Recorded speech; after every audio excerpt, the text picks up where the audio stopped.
Hi, this is a bit of a special episode because it's dealing entirely with silent film.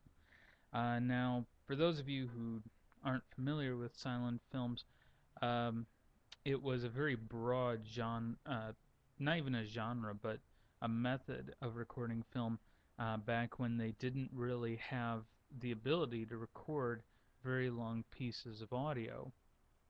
So what they would do was they would insert cards with captions, titles, and narration, kind of interspersed between scenes and sometimes in the middle of scenes in the case of dialogue.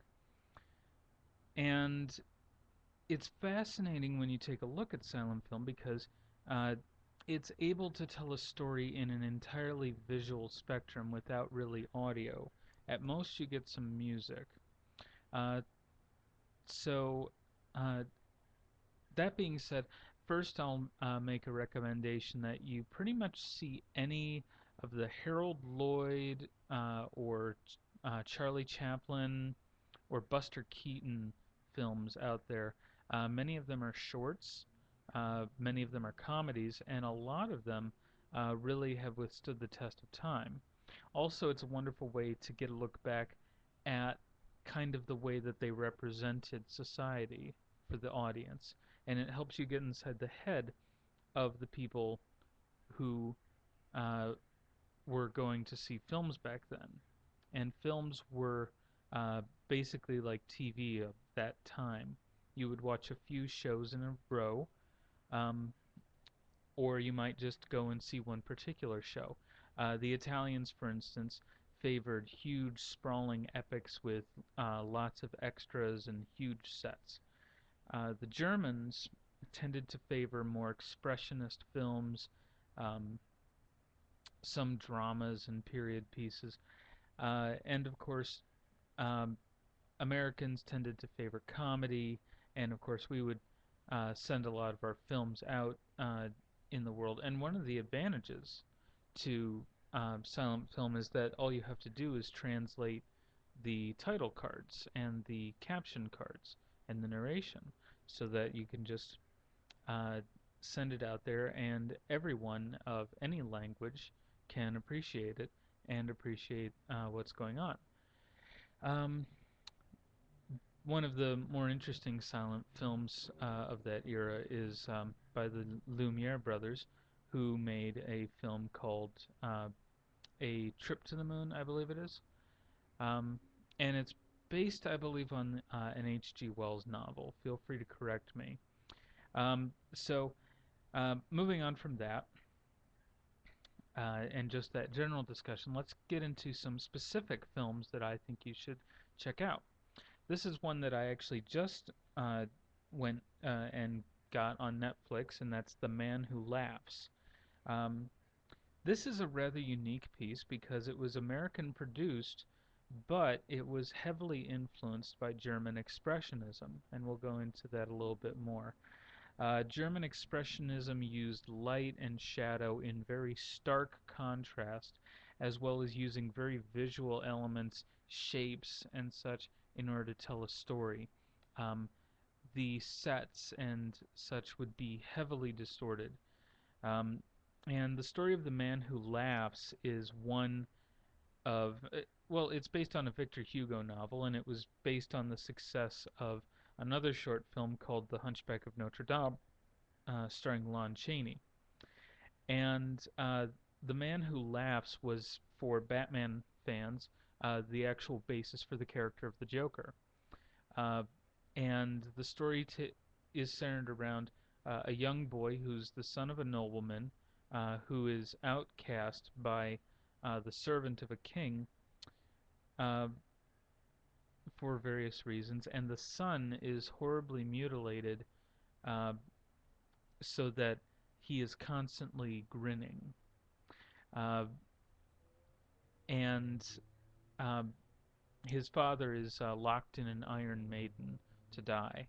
Um, and so uh, the story proceeds, and essentially, um, it's not a very happy tale, There are lots of twists and turns and pitfalls along the way, but in the end, it kind of works out to a happy enough ending.